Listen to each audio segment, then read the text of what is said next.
gardening trade since I was 18 years old, and I just turned 78. So I guess you could call me a master gardener, but I'm not officially a master gardener. We had the master gardener police, I guess, out and asking questions about who is this guy that's claiming to be a master gardener from Livingston County. Well, first of all, I live in Monroe County, and anyway, I wanted to clear the air on that. There is what's called a master gardening program. In fact, when I worked for the county extension service, way back, I taught classes to master gardeners or potential master gardeners when I worked at the county extension service. But anyway, give you a little background of where I've been and where I'm going. I brought this little item. It's the 1985 Harris Seed Catalog, and I certainly don't look like that now, but that is my family, my beautiful wife Dawn, and my son Jamie right there, who is now 6'8" and living in Jacksonville, Florida, and my daughter Darcy, who is also working here at the industry as a math teacher, industry correctional. Yeah, you want to pass that around, but gentle with it. It's the only copy I have. It's beautiful. But anyway, I started out of high school. I was very poor. I was lucky to get out of high school. I spent more time on Awatka Creek fishing than I did studying with all my buddies, and so my grades weren't all that great. But I did make it into a 2-year program at Morrisville Ag and Tech School, and I made the dean's list 3 out of 4 semesters. How's that? Because I loved what I was studying. I was in the ornamental horticulture program, and that was the start of my career in the plant business. I went into the Army for 3 years, served my country. I did not go to Vietnam, went to Germany for 2 years. And after I got my organic chemistry out of the way, in the Army, by the way, through correspondence, I enrolled at Cornell Ag School in their ornamental horticulture program. And so I got a BS in ornamental horticulture and applied at many different places, including golf courses, because I had turf, little turf education there. And the only personal letter I got back was from Joseph Harris at Harris Seed Company. Harris Seed. That was a very exciting day, and this was before cell phones. I rode my bike from our apartment to the campus. I got on my bike, rode home, and got on the telephone immediately. And the next day I was up here on Buffalo Road to the Harris Seed Company for an interview, and they hired me right there that day, and I hadn't even graduated yet, and that felt good. And as an assistant manager to one of their garden stores. And then after 32 years, I managed all 4 of their garden stores at one time or another. And unfortunately in 2005, they closed the stores. And then I was out on the street, not quite retiring yet, worked for Lowe's for a year. That was a mistake. And then went into the landscaping business with my good friend for 10 years, and then I retired. I didn't retire really, because I'm up here at Genesee Country Village now, growing plants and shoemaking. How do you like that for a combination? But anyway, through my friend who had the landscaping business, he was into reenacting. I said, what is that? Well, I saw him one day down, you know where the Stone Totem House is on East Avenue? Every fall they would have a little gathering there of guys dressed up in like soldier outfits, little canvas tents, cooking on campfires. I said, well, boy, I like that. Went in there with my kids when they were little. Here's my friend Irv, standing in front of his tent with his wife, fully dressed in 18th century clothing, cooking a turkey on a campfire. I went, Irv? He said, Jim? I didn't know you did that. And so anyway, I got involved in the reenacting thing, and that's where I learned the leather working. So I do leather work, shoemaking up at Genesee Country Village, and the gardening. So it's a combination of those 2 things and I love every minute of it. So, all right, on to seeds. By the way, I have a business. After my friend Irv died 2 years ago, I started my own business. And I couldn't think of a better name than Owatka Leather and Leaf. Nice. How do you like that? I like Have it. little cards made. There's no phone number on here, by the way, because I didn't want to do that right away. Handmade leather goods, horticultural products, because I do go to the farm market sometimes with some of my things, like the Chalai Farm Market. That's a good one. So maybe I'll see you there. And American Indian art. I was always interested in Indians. Patty can tell you that. And so I do a little bit of that too. But anyway, you have one of my cards. And if you want to really get in touch with me, I'm up at the museum, or Patty can give you my phone number. So anyway, okay, what else? How many of you have started seeds before by yourself? So you've got a lot of experience, right? Successfully started seeds, I should say. When I was at Harris, I was, gosh, I can't tell you how many classes I did on not only seed starting, that was the main one that I would do, but I did everything from landscaping to bird watching to you name it. I did it, perennials, annuals, vegetable gardening, just everything. So I was kind of their official spokesman there for a number of years. But the seed starting one was the one I really enjoyed doing, and it was very timely because I would start like after Christmas and start with the seed starting seminars. We would have them at the store. I would go up and everywhere from Buffalo to Syracuse and down south and everywhere, hauling all this stuff, to show people how to successfully start seeds themselves. Now, I would highly recommend, if you've only got a little postage stamp garden, go buy the plants already grown, unless you just want to do it for fun. Because if you only need a few plants, like maybe 6 tomato plants, 6 pepper plants, a zucchini plant or something like that, go buy them. I mean, it's, but if you want to just have fun and do it yourself, if you've got a fairly nice window, and if you have a setup where you have fluorescent lights, which is what I use at home when I do mine, you can grow some pretty nice plants under fluorescent light. Timing is the whole deal. Now, here's a question. Geraniums from seed. You ever know you could do that? Mm-hmm. When did I start these? Anybody guess? How old do they look? A month. 2 weeks. 1 month. 3 months. Middle of February. And that's how big they are. So everything is different. If you haven't started your peppers yet, it's too late, I think. Go buy them March 1st. Tomatoes, April 1st. So you're right on schedule here for tomatoes. Don't start them too early. Already did. Don't start them in January. You'll have plants this tall. What are you going to do with them? Start them April 1st, middle of March maybe at the earliest. Then they won't get so large. And then because you're going to end up transplanting them into a bigger pot, then another bigger pot. It's too much work. So timing is important.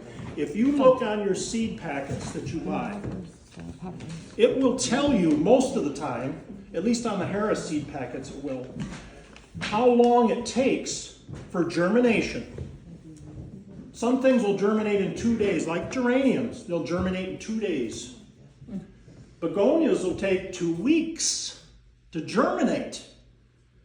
Begonias you would start around the 1st of February. I would not recommend doing that. It just takes too long. Petunias are the same way. They take a while. Unless you really want to get into it and do it, they just take a long time. But it'll tell you here, it tells you about spacing. Germinate 6. Okay, these are beans. No, you don't want to do those. No. I want to do something where it tells you how long. Well, I don't have anything. These are cucumbers, which you can really direct seed to the garden. But anyway, it'll tell you on a lot of packets, like tomatoes. Plan 8 to 10 weeks from seed to transplanting. That's when you transplant it to your garden, okay? Everything is a little different. So pay attention to that. You know, around here we plant the gardens around Memorial Day. That's when it's kind of the safe time, when we probably won't have a killing frost. So you count back so many weeks, you know, depending on what you're starting, to get the proper time frame for starting your seeds. Because I say everything is different. What else did I start? Here's some petunias right here. These, again, we started these late February. That's how big they are.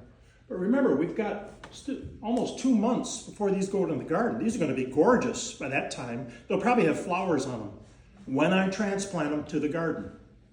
That's what you see when you go to the garden store at the end of May. These things are in greenhouses now, you know, growing. They just don't, you know, come out of the air. I mean, the greenhouses, you have to plan on this. So you got everything in really nice shape come Memorial Day, when it's the big time for people to buy, you know, plants already growing. Mm-hmm. Ask a question? Yes, go ahead. When you start those, do you use the, when you said greenhouse, the bubbles to keep the moisture Yes. in and to Yes, keep them I warmer? will cover that. Okay. I will cover that. Now, let's talk about seed size. Anybody know what the smallest seed? The Bible says it's a mustard seed, but that's not that small. But they say, the Bible says the mustard seed, but it can grow into a tree where the birds light in the tree. That is true, because mustard, especially in a warm climate, mustard plants can get tree size. I've seen some of them. But anyway, the smallest seed, I think, I'm not sure if it's exactly true, are orchid seeds. It's like dust. I've got some small seeds here. Petunia seeds are small. Begonia seeds are very tiny. What I've got here is Nicotiana. Do we know what that is? Tobacco. Tobacco seeds. And they're about the size of a petunia seed. Very small. See, they're quite small. And I couldn't bring... Do you have a tool? I was just going to ask, do you have a tool for the smaller seeds? No, I'll show you the technique. You don't need a tool to plant them. I didn't have any seed, but this is the result of planting seeds about 2 weeks ago. Yeah, the 25th of March. Any idea what these are? The seeds are huge. They're big like that. And Watermelon? they're spotted. Grow into a huge tree-like, tropical-looking plant. Castor bean. Oh, They're wow. also poisonous. The seeds are poisonous. But anyway, they're a huge seed, great big. You know what fava beans are? Yes. Okay, it's like the size of a fava bean. Now there, you would take one seed or 2 or 3, like I did here, and put them in a pot like this. Now, to handle small seeds like that, we do, and this is what the greenhouses do. They do a process by which they call broadcasting. You take your seed starting soil. And I should say soilless mix. Don't use garden dirt to start your seed. Go to the store, go to Walmart, or Home Depot has it. Jiffy Mix is what you can buy in a fairly small bag. That's a soilless mix. Cornell University, back in the 60s, I think it was, invented this, what they called soilless mix. It's nothing but peat moss, perlite. You know what perlite is, the white stuff? And maybe vermiculite. vermiculite. There's different recipes for different ones. To that, they would add some fertilizer. They would also add what is called a surfactant. If you bought some of these soilless mixes, put it in your tray and water it, it kind of floats around. That doesn't have a surfactant in it. And the surfactant is so you can moisten it before you plant your seeds. So make sure, pretty sure Jiffy Mix has surfactant in it. So you fill your trays, or whatever you're starting your seeds in, fill your trays, water it first, moisten it first before you plant your seeds. Then, what I do with very tiny seed is I'll take them in the palm of my hand and sprinkle, just like you're sprinkling salt. Move your hand like that. and broadcast the seeds, because you're not going to take one seed and put it in one pot and, that's not the way it's done. Broadcast the seeds over the surface of the soilless mix, and this is what you're going to get. This is basil. I planted this on the 25th also of March. Okay, now you've got a whole cluster, try to space them as evenly as you can, and then this goes under your light or in your window. Then what you have to do now, I wouldn't do it quite yet on these. What you'll notice on these are the seed leaves, which come out first. They don't look like your regular leaves. Eventually they'll make what's called a true leaf. And then once they make true leaves, then they're ready to transplant. You transplant, take one out, put it in one pot, one per pot. Okay? That's how the professionals do it. In fact, in greenhouses all over the country now, people are transplanting, taking them from a seed plat and transplanting them into individual packs or individual pots. Then you grow them on that way. Same thing when you're transplanting into the soilless mix. Don't use garden soil. Use the soilless mix. The main reason is it's sterile. You don't have problems with diseases like they used to have. In the old days, in a greenhouse business, most of the greenhouses were heated with steam. You had a big boiler, probably a coal-burning furnace that produced steam. The pipes went into the greenhouse, usually under the benches, provided bottom heat for the plants to grow. And then they had to sterilize the soil because they didn't have this soilless mix. Because if you didn't, there were problems. You could lose a whole crop of plants to things, what they generally call damping off diseases. And that would just annihilate the whole crop of whatever you're growing. This is the beauty of the soilless mix that they invented. You don't have to do that anymore, okay? So that was a great advancement in the greenhouse industry. So once you've transplanted, let's back up a little bit. Once you've sown your seeds, say again, we've broadcasted the tobacco seed on the soilless mix. You don't need a real deep one. See how shallow that is? And I think this is a thing from Wegmans. Mm-hmm. But make sure you put some holes in the bottom. They make the best containers. Oh yeah.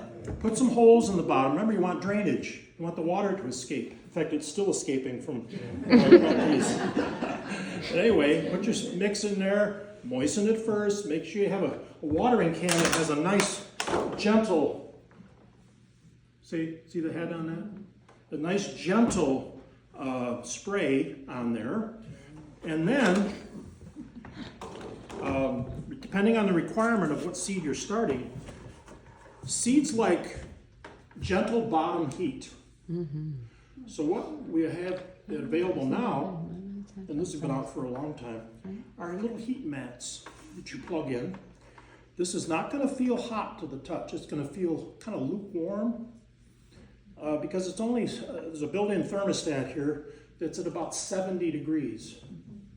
Okay, then put your seed trays on that and make sure you cover them. That also keeps the heat in for germination.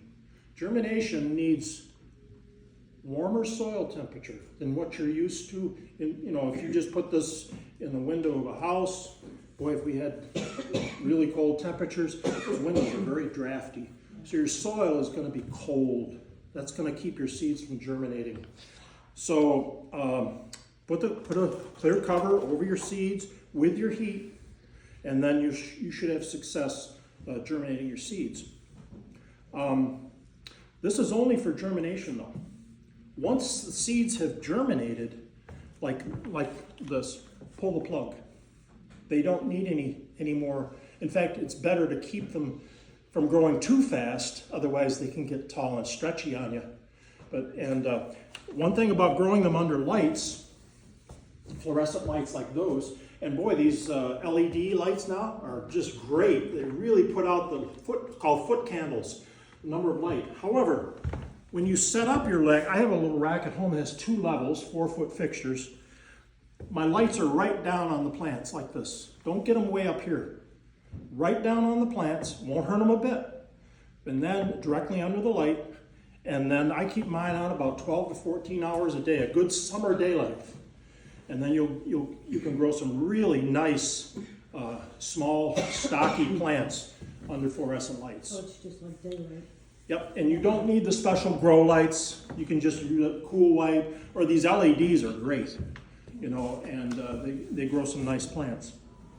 Okay, once you've transplanted, then the idea there is, and the greenhouses do the same thing, cool the plants down so they don't get so tall and stretchy, or force them to get too big. Yes? Is there a way to save a plant if they already did get small and stretchy? Add more soil? Yeah, once they get that way, you really can't push them back down. Just add soil and kind of get up to their level? Nope. You can't bring, the only plant you can do that with is a tomato plant.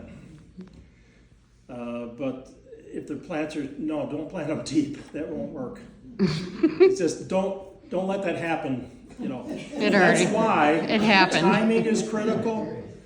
Use Caledonia, a cool room to grow them on. They stretch to keep get them to warmer when they're germinating. But once they've germinated, Yes. once you've transplanted, cool them down, and then they won't get so stretchy and tall. Yeah. And if they get really too tall, do them over. I've done that before. Or had people do that. Yes. Do you have to, when you use those I put it in the window and forgot about it. little pots that are made of like Peat cardboard, pots. Yeah, peat pots. do you have to put drainage holes in those too? They should have holes in the bottom, but the whole idea about how, I don't have any with me, but the little peat pots that you can buy, they're called Jiffy pots. Biodegradable. Yeah, they're biodegradable. What I usually do though, when I transplant those, when I'm ready to transplant it right to the garden, I'll break off some of those, especially the bottom, because the roots want to go out and plant them that way. But you don't have to put drainage in them because of the no, they cardboard. usually already have a little hole in the bottom, but the roots will grow right through the sides of those. That's the whole idea of the thing. Then you haven't got to disturb the plant. Right. Yeah, so, but I don't have any with me. But we used to sell them at Harris. Gosh, we used to sell cases of them. But they don't use it as much anymore. They use mainly the plastic cell packs now. But I've watched the trends in the garden center business over the years. It used to be, in fact, Harris was very instrumental. We used to grow things in a fiber, that's like a paper, pack, and then the Jiffy pots inside that. But it got to be so expensive. We were the only one that did it, but they made a beautiful plant. Then I remember when we went to plastic cell packs. We didn't think it was going to work, but actually they grow a pretty nice plant. But those don't have drainage, No, yes they do. do they? Oh yeah, but you don't plant these. You lift the plant out. When you're ready to plant, this whole plant will have a root system on it. You push your finger up and it'll pop it out, and then you plant. That's what you plant. You don't plant the plastic. In fact, I reuse these Over and every over. year. Oh yeah. What I like the ones. See how big those are? Nice. What they call a deep 6-pack. It grows a beautiful plant. So if you're doing like tomatoes, peppers, any of the flowers like petunias, geraniums, and those, I like these larger ones. You can find some that are tiny, little, they're too small. They're fine for something quick, maybe like a marigold or something. But if you got something that's going to be growing in this for a while, you want a nice, deep, larger pack. I don't know what these are, 2 inches. They're probably 2 inches square by that deep, you see. And it grows a beautiful, sturdy plant. Mm-hmm. Okay. Have you ever Where am grown them in eggshells and then direct plant them? I never have. Nope. Like It that's seems to me an eggshell biodegradable. wouldn't be enough room for the root system to develop. Egg cartons too. Egg carton.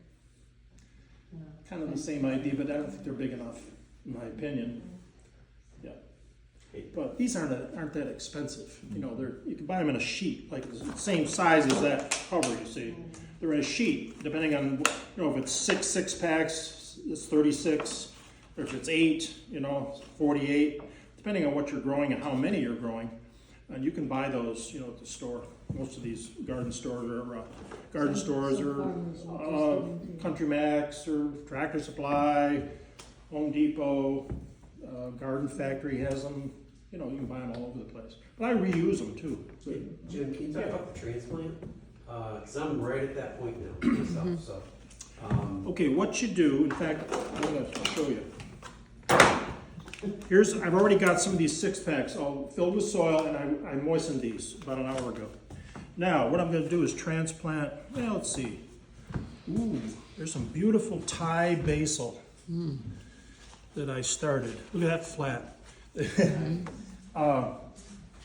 The reason we start so many things at the village, at Genesee Country Village, is because you can't find these plants, these historic varieties, as a plant. So we buy from probably a dozen different seed companies. Some are good seed companies, some aren't so good. But they have these weird old heirloom varieties, especially the flowers, that you can't find at a garden center. Everybody grows begonias, geraniums, petunias, that's it, impatiens, that's it. So we have to start them from seed. This is lace flower that I started right here. Came out pretty nice. This is some more Nicotiana, which generally really needs to be transplanted because see how thick they are? It's very hard to get them spaced, you know, when the seeds are so small. So you get them out of there about that size, separate them into individual plants, and each plant gets its own pot. So I got hundreds of them here. I'm not going to use them all. Same with the basil. Look at all the basil. This is Thai basil. That's a big rage now. Everyone wants Thai basil. You ever taste it? It has that taste, that Oriental food taste. So I'm going to grow some of that. And what would that be? How would you explain the Oriental? I don't know. It's like stir fry. You know? Stir fry, yeah. Stir fry. It's the same with the lemon basil. Lemon basil kind of tastes citrusy. It's not basily like Italian basil. You know, it's different. Anyway, I'm going to grow some. But what I'm going to here's regular Italian basil, big leaf basil right here. Here's your best little in the trade called a dibble. In fact, dibbles go way back. You may even have some dibbles here. They're for transplanting. I know, I don't think. Transplanting in the garden, transplanting in the greenhouse, any little pointed instrument like that. My buddy was a wood turner, and he used to turn dibbles for me, you know. That's what A Sharpie marker is a perfect dibble. Plus, you can write your label with it too. So that's what I use. And okay, what you do is you don't want to grab a hold of the leaves and pull them out. You want to gently lift them out using something like that. Always grab the leaves. That's kind of a rule of thumb. Leaves can be replaced.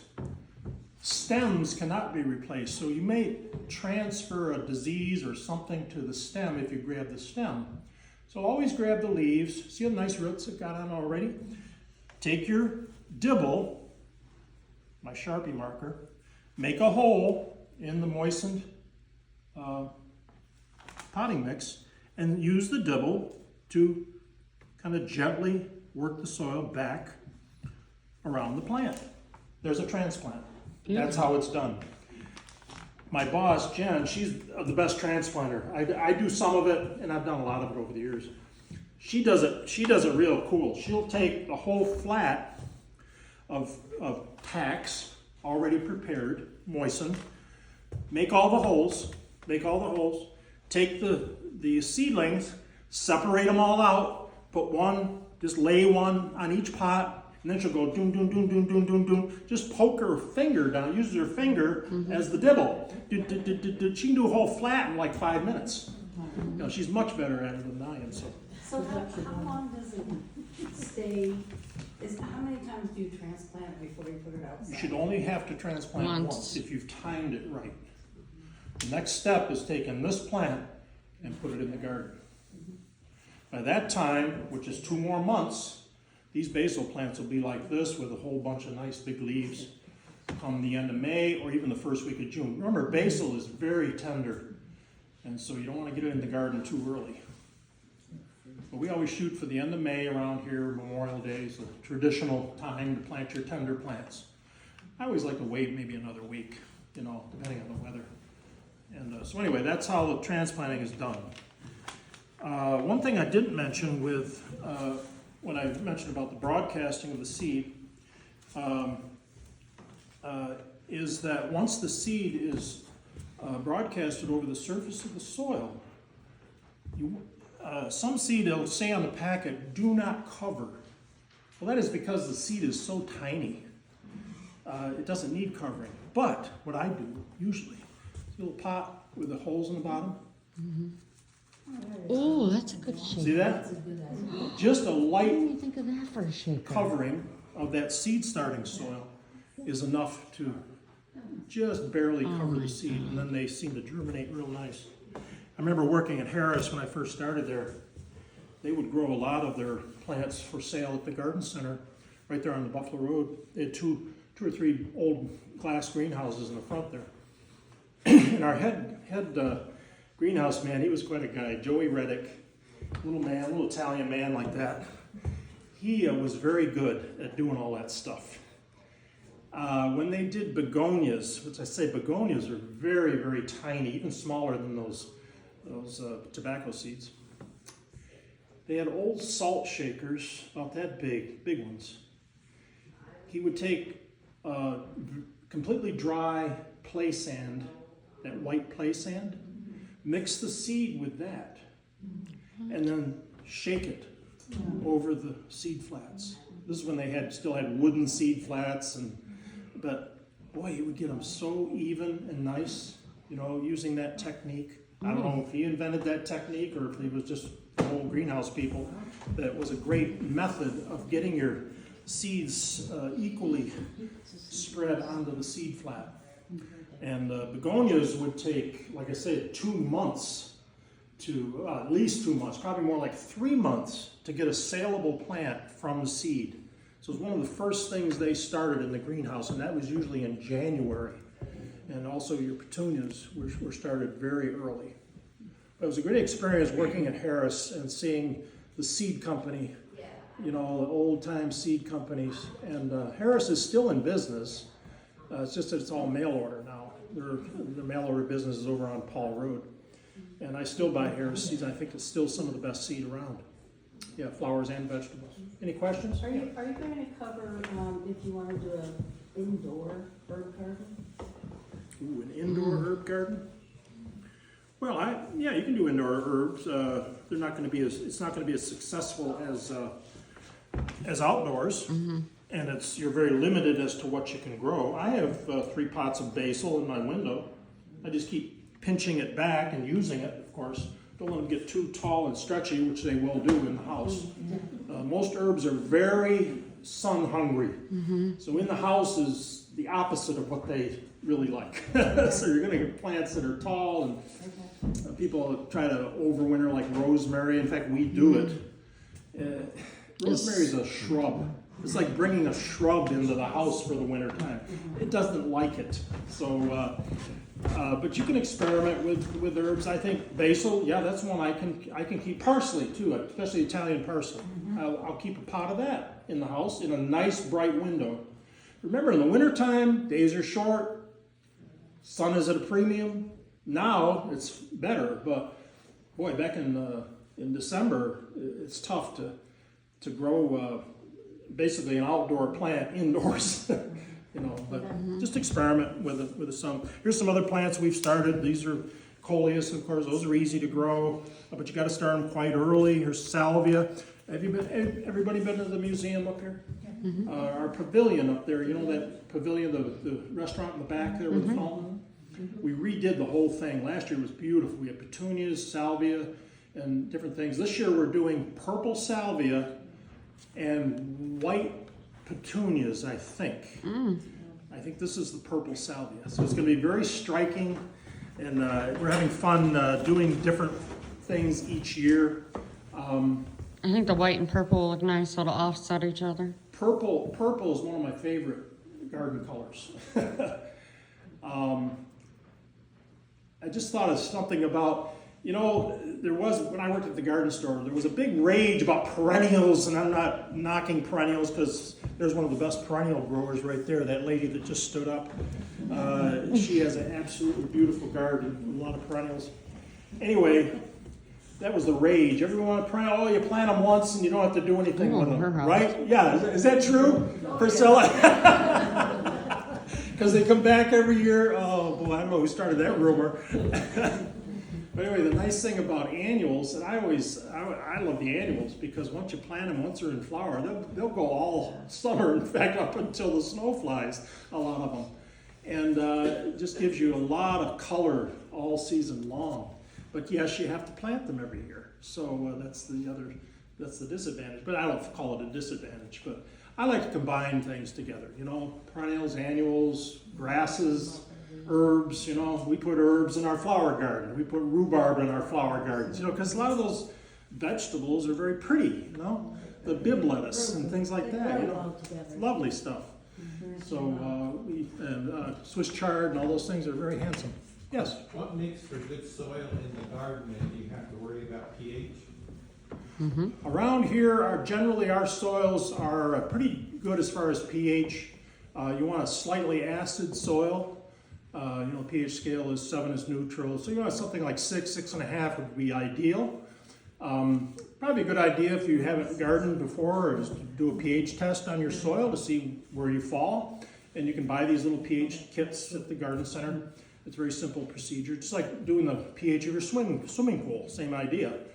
And just know where you're going. It's very unlikely you're going to have something that's crazy, either way alkaline or way acidic. But shoot for something in the 6, 7 range would be perfect. Yeah. What about raised flower or raised beds? Beds. Container gardening and raised beds. Yeah, it's a big rage. Everybody's doing that. It was great. Yeah, great. Again, watch your soil mix. I discourage people from using straight garden soil. Use some light soil mix, even if you maybe mix it half and half with your garden soil. Make sure you got a drainage hole in the pot. Even in your raised gardens, make sure you've got drainage so the water can escape.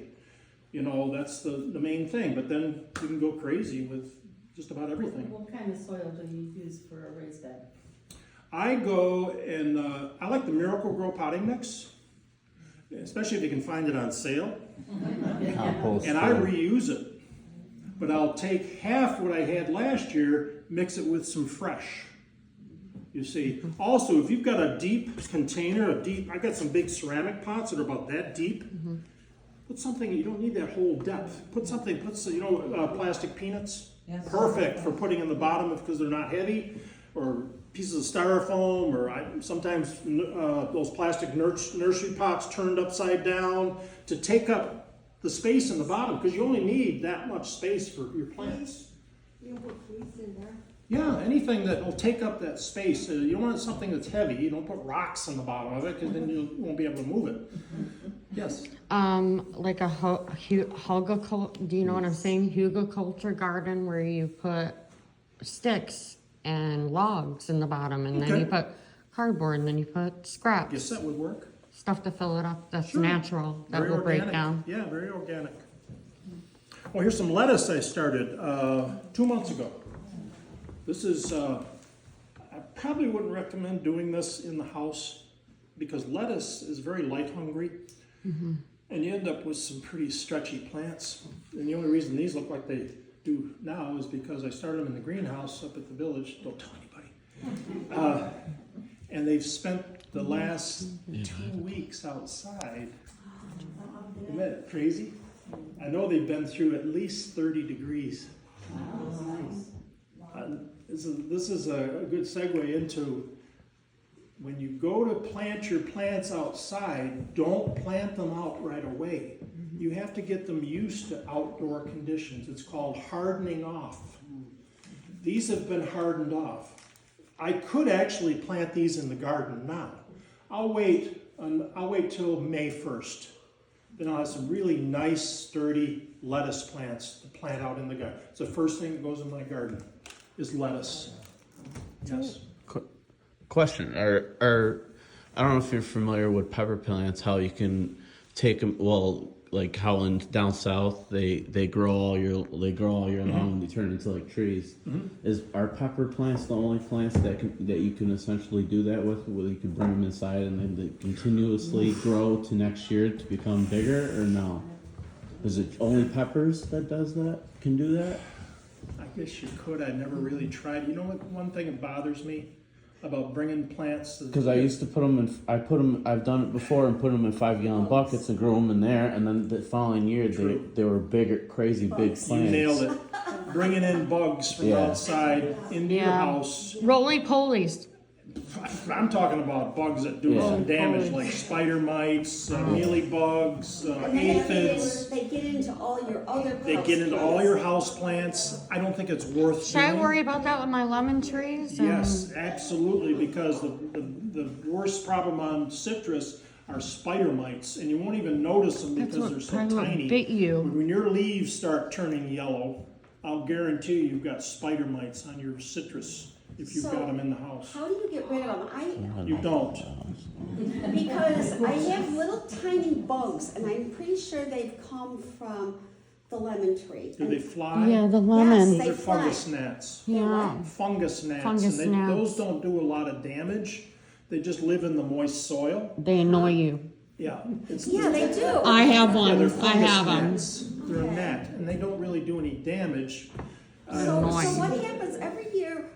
I seem to lose almost all my all my leaves. They get yellow. Because and you're they bringing fall. an outdoor plant into an indoor environment that it's not used to, that it doesn't like. So should I leave it indoors all the time, or should I? Or put it in a greenhouse, maybe. It doesn't do well. You know, my husband That's loves it when because I you're- put it You're outside. going against the grain. You're putting an outdoor plant indoors. My friend It's told great if me. you can do it, but just be prepared to have some issues like bugs. My friend told me to spray it with apple cider vinegar because they hate the smell. So try it. I I don't. use Murphy's oil soap. They said they hate the smell of it. Oh, I'm sure there's all kinds of old-fashioned remedies, but do Right. they work, Priscilla? I'm not getting any remedies that work. Right. So don't bring This one it. is 50 years old. Hey, well plant. then you're doing Oh something right. wow. It is, but it looks What pretty I would highly scraggly now. recommend, do you have a nice cool room? Is that where it is, in the 50-year-old cool room, or lemon is It's it in in the your living sunniest- room? It's in the kitchen because that's the sunniest room in the house. And it is near a What I would register. highly recommend, if you're bringing an outdoor tree indoors and you want to try to save it over, cut it back severely. Prune it back severely. So, Do you have the ability to spray it outdoors before you bring it in? sure. Then What would do I spray that. it with? The trouble is now we can't buy anything that is effective anymore. The only thing, and you can't use it on an edible tree. We used to use malathion, which was available at a garden center. I don't believe you can buy. Can you buy malathion anymore? No. And that can be used on edible plants. Well, you can't buy it anymore, and I probably wouldn't recommend you using it anyway. We have no good pesticides anymore. Everything's been taken off the market, which is a good thing, I guess. But it's not so good if you're trying to grow plants indoors. But cut it back, spray it, even if you just spray it with soapy water or something. Like or, Murphy's. That's what yeah, I've been something trying like to that, do it. which will about discourage the- some insects. What about dermatitis or dermatitis? Yeah, that's Sorry, I for can't. soil insects. That's Would that for help? millipedes and different other soil you use that? insects. But your biggest problem on citrus, Diatomaceous? that's what you're trying to Oh grow, my are goodness. spider mites. Yeah. I'm gonna. And I can't give you a Strip remedy that for one from my controlling them, vocabulary. other than cutting the plant back, which Diatomaceous. eliminates a lot of them, and then the plant will regrow fresh leaves. Should I take all the dirt out of the plant and That's repot probably not it? necessary, but you should change the soil every now and then, every couple of years probably. Yeah, Lord. Yeah, and keep it fertilized. But citrus are tough. I've never been able to grow a citrus tree in my house. They always get spider mites and mealybug and aphids and everything. So I've quit. I quit trying to bring them in and save them over. So I have a huge apple tree out front, and I'm dealing with all kinds of stuff on an apple tree, and I inherited it. With the outdoors is a different issue. You know, same Yeah. issue. you don't have the problems that if you try to bring a tree indoors with what you're doing. So I'm glad I didn't bring my husband. I'd like to hear that. Huh? I wish there was a remedy for everything, but there isn't. And I'm surprised nobody has asked a question about deer in the garden. Well, I was gonna Keep ask 'em out. because I Keep 'em tried out. growing the Adirondacks. If you put a fence and you put a fence 4 feet from that fence, deer don't have peripheral vision, so they think the fence. My solution to It's a deer is I long have fence. deer They in my won't jump neighborhood. it. Everybody has deer. I have a 7-foot, that heavy nylon, black nylon netting. I put the T-posts in and I stretch the netting. It's 7 feet tall. Deer can't jump a 7-foot fence. They can jump a 6-foot fence, not a 7-foot fence. That keeps the deer out of my garden. That's the only way I can have a garden at my house. And that goes up when I plant my first plant. That goes up. You know, I take it down in the wintertime, but it's very easy to put up. I use stretch cover on wire ties on it, you know, all the way around attached to the house and all the way around attached to the end of the garage. So I got a pretty good sized garden, about 30-foot square, and that keeps the deer out. And we, speaking of deer, of course, we have a big problem up at Genesee Country Village. Yes, you do. Yeah, and They're living in always that have. back. If you go up there now, are you familiar with Hamilton House, which is the big Victorian mansion in the back corner? Yeah, Okay, well, if you go there, they live there. you'll notice a change. We pulled out all the arborvitae that were in the front. We had 12 arborvitaes in the front yard of the Hamilton House, including a hedge along between the Hamilton and the Hyde, the Octagon House. They're all gone. We netted them in over the past 3 years. I think we used the netting. The son of a guns pushed the netting down, got in there, and destroyed. They were ready to be replaced anyway.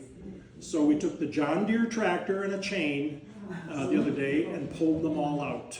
So you'll notice a big difference. Now, we have replacement plants. I searched around and found some nice 3-4 foot arborvitaes at the garden factory. They were on sale too. I needed 9, they had 10. So anyway, these are Western red cedar. And those are the ones that For deer some still reason, the deer don't eat them. We have those in our yard, and it's right next to a deer runway. Kind of, they run right along. They Don't like the never smell of ever cedar. touch Because they're ours. what's called green giant Western red cedars. And That's interesting. They don't don't ask like me them. why they don't eat them, but they don't. They don't like the Western plants, I guess. But anyway, also up at the village, in our parking lot, you notice some beautiful big arborvitaes there. Those are green giant Western red cedars. The deer haven't touched them in the 10 years, maybe 8 years that they've been there. Would you plant any other kind of arborvitae? They're going to destroy them. Yes. So we're replacing those with the Western red cedar. The only problem is we have to keep them about this high. So we're going to have to top them, take the leader out, and shear them probably a couple times a season to keep them small. It's like doing a bonsai plant. That's what we're going to have to do with them. That's the only thing we could think of to replace the old ones with. Yes. Any other questions about seeds? Yes. Well, more of a plant question. Go ahead. Do you know of any vegetables that will grow when you've got black walnut around? No, I don't. None. I'm inclined myself to just flowers. Even if you cut down the tree, you still I know got a the good roots in the ground. logger. Yeah. Yeah, 'cause I'm like, No, the juglins, whatever it is, juglins or something, some If you took it out with an thing excavator, that the walnut emits some kind of things out of the roots, which discourages things from, other than wild raspberries or something. Some of the grasses will grow underneath it, but no, don't plant walnuts if you want a garden. Yes? Some more about hardening off. Oh yeah, the hardening off. Okay, so once you are ready to plant outside, in fact, you can do this before the end of May, usually a couple of weeks. What I do at home, I'll take half a sheet of plywood, put it on my big wheelbarrow, and I'll put my flats of plants on that. Put it out in, not in direct sun right away. Put them out in a little, maybe a little morning sun is fine. Then at night, bring it back in to the garage. Gradually accustom the plants to not only cool temperatures, but brighter light. Otherwise you'll sunburn. What I see every year, when days really get nice, people put their houseplants out on the porch in full sun, and then about a week later, they're all sun scalded because they're not used to outdoor sunlight, you know? So don't do that with your houseplants either. Put them out in the shade first. A lot of my houseplants go out in the shade for the summertime. They grow back beautifully. I spray them, I prune them, and do all kinds of things, and bring them back in the fall. But they're in the shade, not in the full sun. Same thing with your plants that you've started. You know, get them used to the outdoor temperatures and light. A couple of weeks is enough probably. Then go plant them in the garden or in your containers or whatever. Yeah. The greenhouses do the same thing. They'll shut the heat off in the greenhouse, open the vents, you know, and bring in the cool air to harden the plants off. You know, so they're used to outdoor environment. You know? Yeah. I've got Yes. this monster plant in my house. Does anybody know somebody that could come and split it? Because What it's, kind of plant is it? I don't know what it is. It's over 40 years old. I'll and it's come. huge. There you go. You got a volunteer. He'll That's what drive it me. looks like. Ah, the Monstera. Oh yes, And if you flip appropriate it- name. But that's a beautiful plant. Oh, it is. You can gorge on it. It's actually a vine. My husband started it from one little Yeah. stalk, and it just keeps getting bigger. We put it in a bigger pot, That and the roots are growing. yeah, those are aerial And roots. look at the pot. Yeah, it's I aerial. don't even think we could get them Isn't out. it growing new ones? Those are Also? aerial roots. It's got like 4 plants in there Growing now. new ones off that fast. But I think we'll have to cut the pot off. Oh, you probably will. It's probably so pot bound. Are they tricky to transfer, or, you know, like to split? I don't wanna kill it. No, but no, you're not going to kill it. Remember, it's a vine. Okay. It's a philodendron, basically, Vine. which are vines. What if, could we put some new dirt around the top in there? No, No? you know how long have you had it? Forever. I wouldn't mess with Can I it, to tell you see? the truth. Yeah. It's a beautiful plant, unless it's just too big for its spot. No, it loves that spot. Oh, It's wow. like the I wouldn't morning, touch it. just Yeah. leave it? That's overgrown.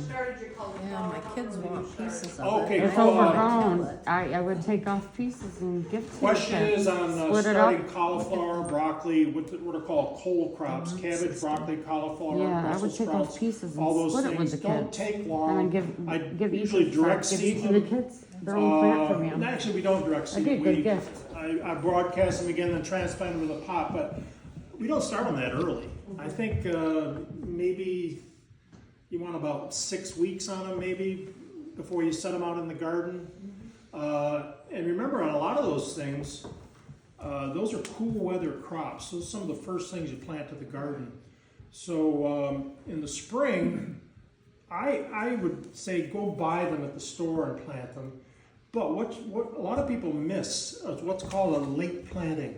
We used to sell at Harris what's called a late crop or late planting of all those things: broccoli, cauliflower, cabbage, Brussels sprouts, those things. And I always remembered working for my grandpa up here on South Road. We planted cabbage on the 4th of July. So that is from a transplant.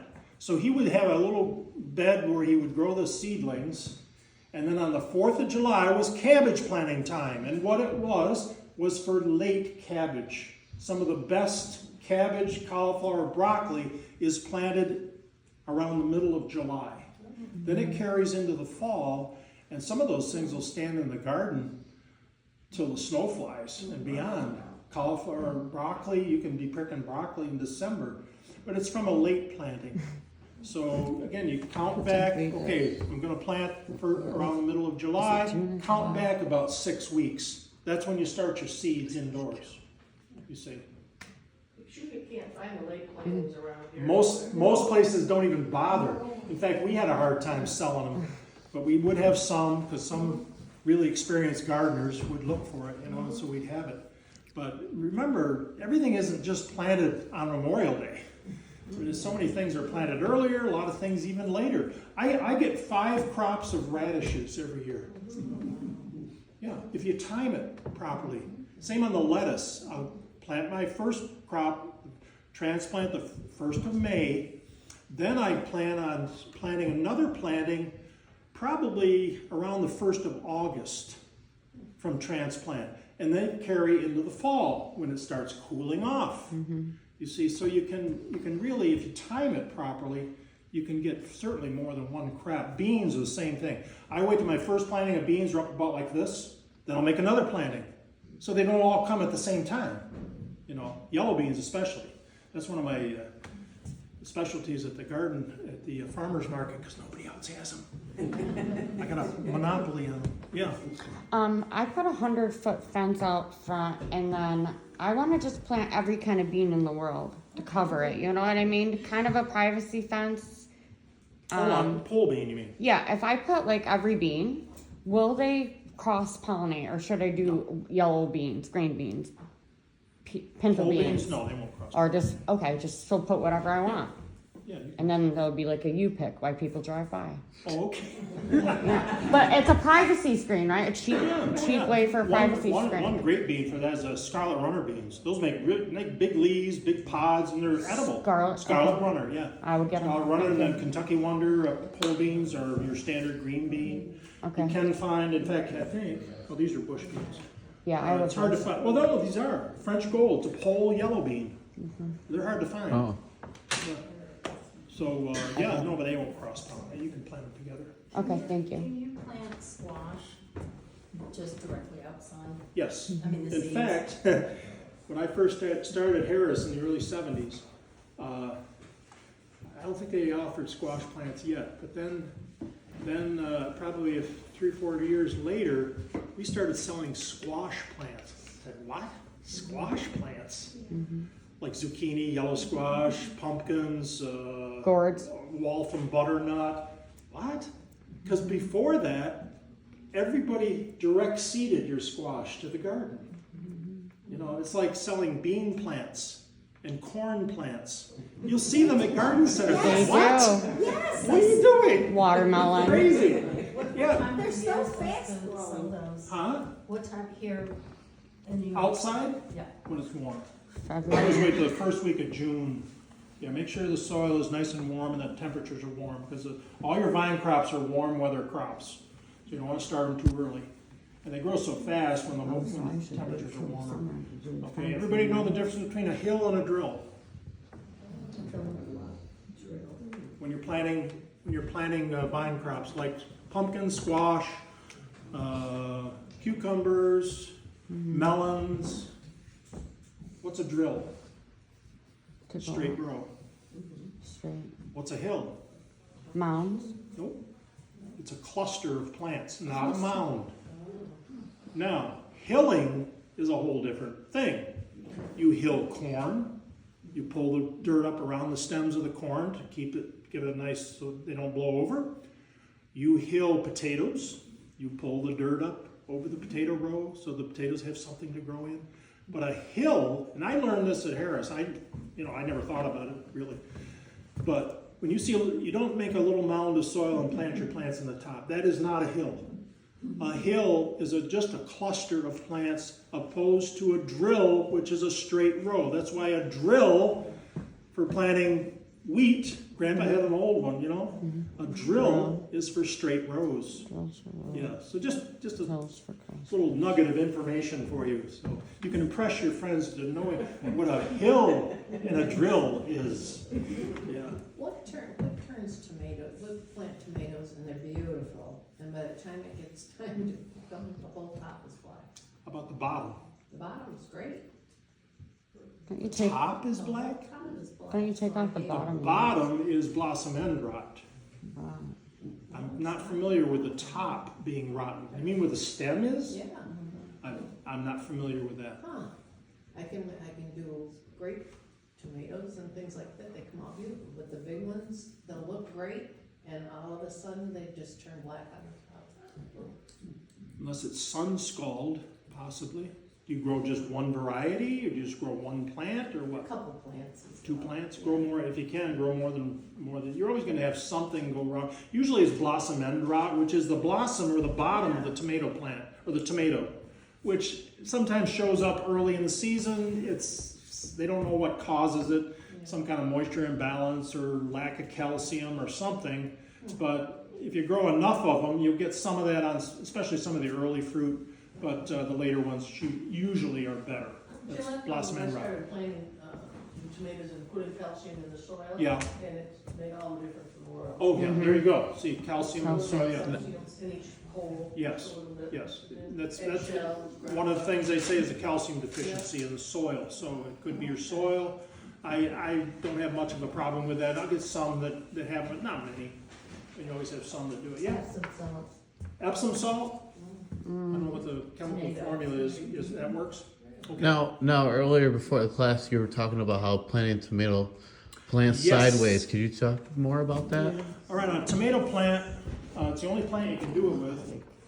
If your plants get a little stretchy and tall, you can take a tomato plant and plant it extra deep into a deep hole, or lay the plant down in a little trench and lay the stem down horizontally with the plant sticking up. Because a tomato plant, if you looked at a tomato plant on the stem, you'll notice little bumps on the stems, especially down near the roots. But all along the tomato stem are what they call adventitious roots. That is, cells that are capable of making roots. It's the only vegetable plant I know of that has those. So that's why you can plant a tomato deep, or lay it down, if it has a big long stem, lay it down in a trench, cover it over, and it will root all along that stem. I've seen a butternut squash do that too as well. Little, make Yeah, I little guess ones, but it could, yeah. they're stunted. They're never Okay. anything full size. But that's the neat thing about a tomato plant, if they get too tall on you. And I always plant mine deep anyway. Even if I have a nice sturdy plant, I'll strip off maybe 2-3 sets of leaves and plant it nice and deep. Then it'll make a nice sturdy plant. So you get roots all along that stem, you see. And it'll not only, I think, probably produce earlier, it'll withstand some drought conditions better, and because it has a strong root system. Yeah. What is the quickest germination and the longest germination plant? Like what plant takes the longest to grow and what plant? Geraniums, I can get to germinate in 2 days with the bottom heat. Wow. Begonias take at least 2 weeks to just germinate. Some seeds can take years to germinate, but those aren't the ones we're growing for vegetables or flowers. Some tree species and things, they may sit for a couple of years, some sit for longer than that before the seed actually germinates.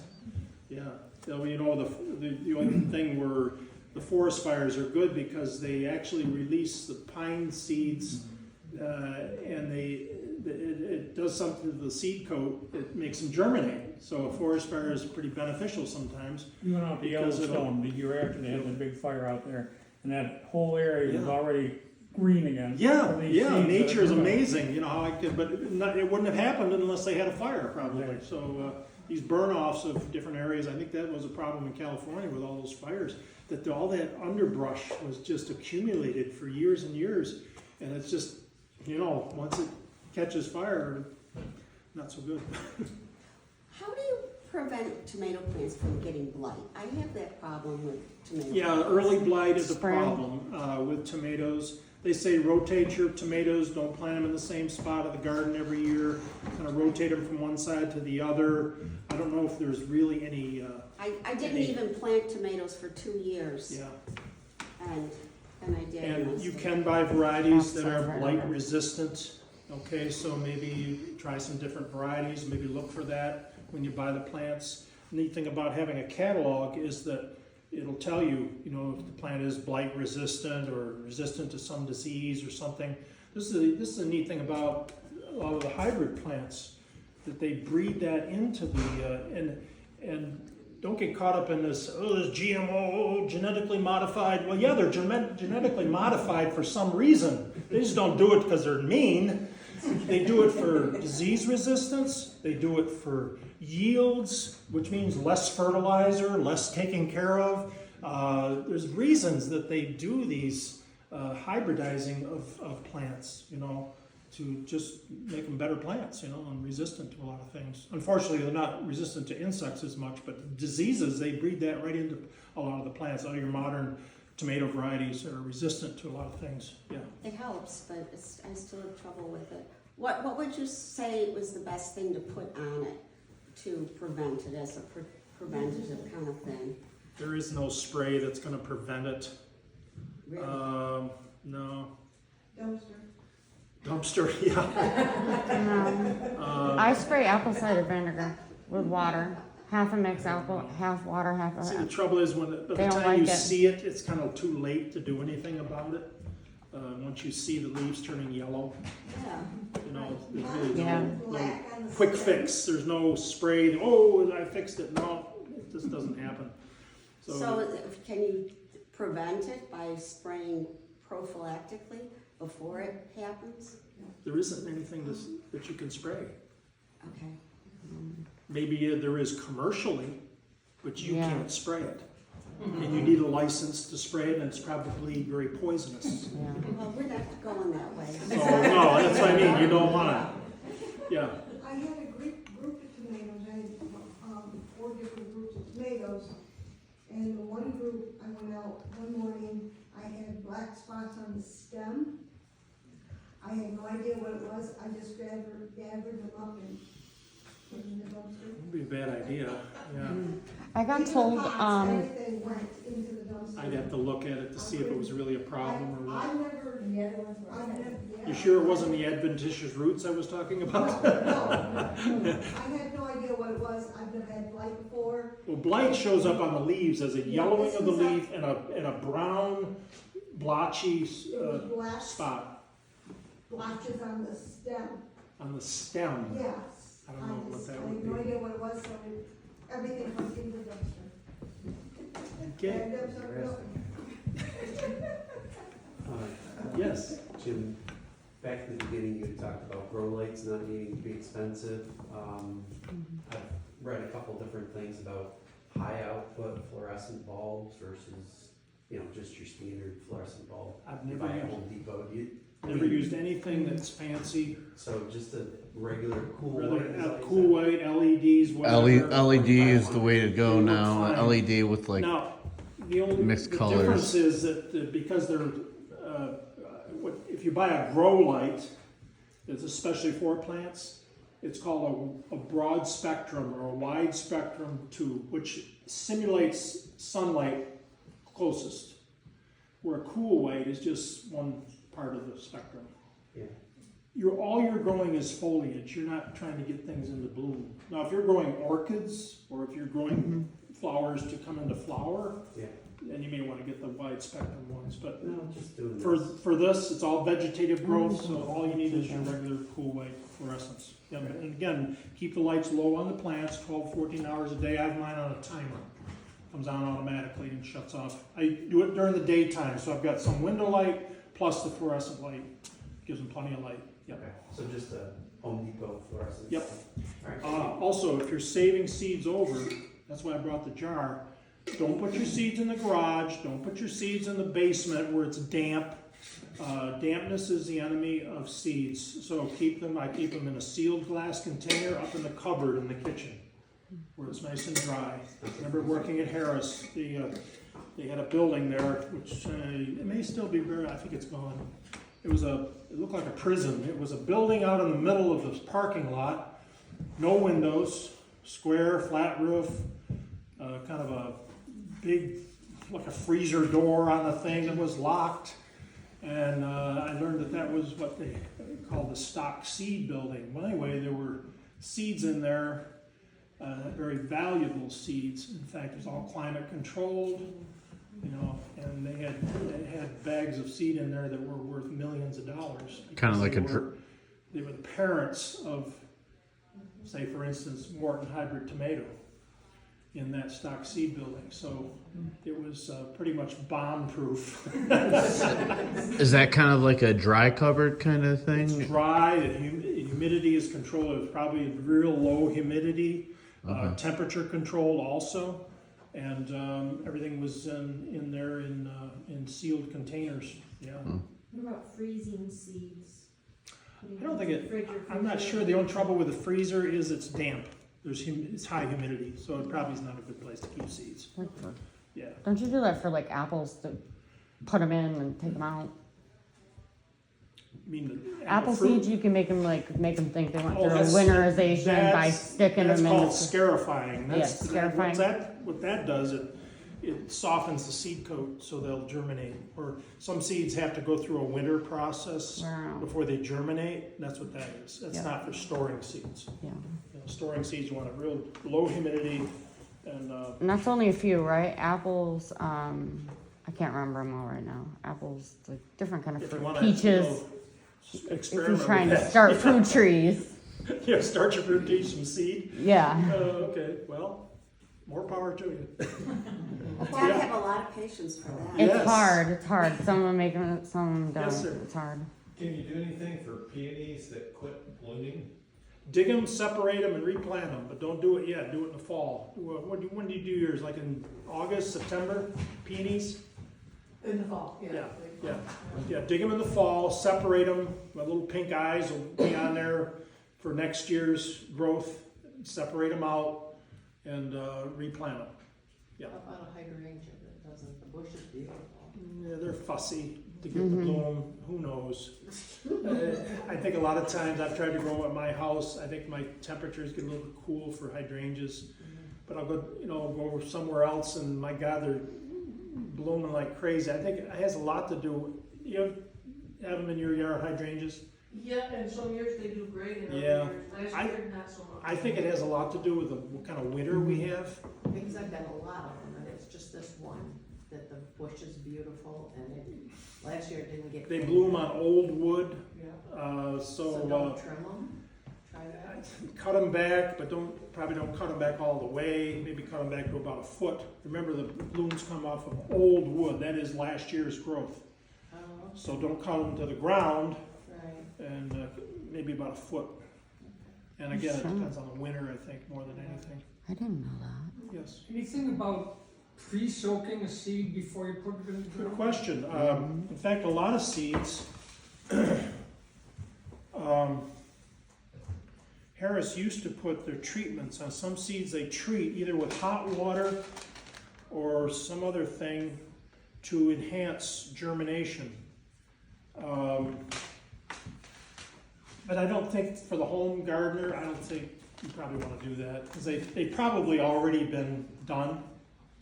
And there, a lot of I times. just somewhere saw for a bag of peas, to pre-soak them. Oh, you mean overnight, so they swell up? Yeah, you can do that. If you want to mess with a, wet pea seed, which is kind of, but it would definitely speed up the germination. You can take a dry pea seed, soak it overnight, and then plant it the next day? Yeah.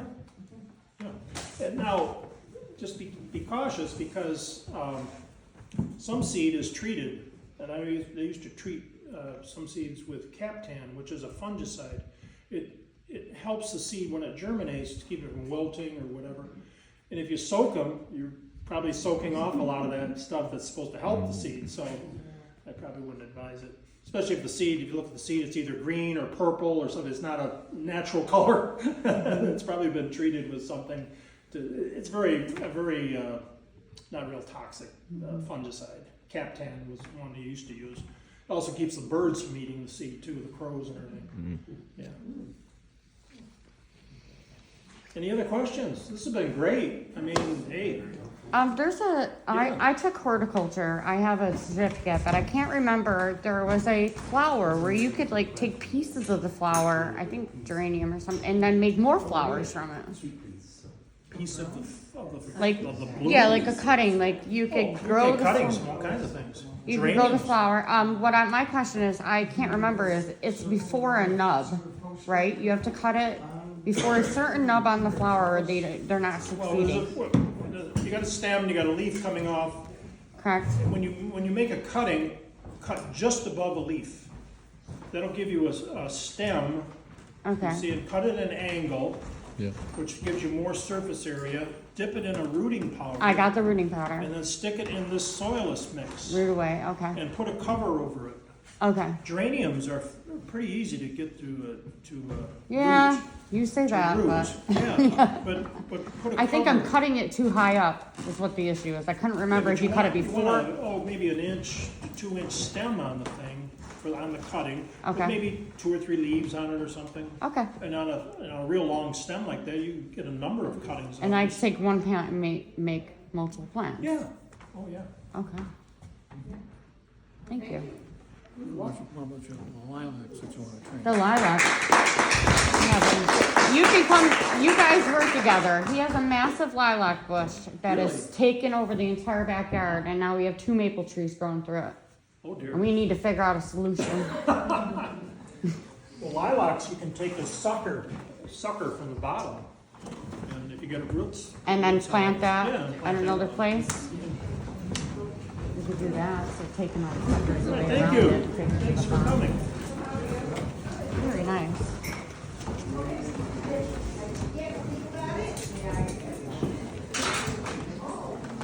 Yeah, these things here, these are ready to be transplanted right here. These little row seeding things are nice. You don't use as much soil, but you need to get them out of here.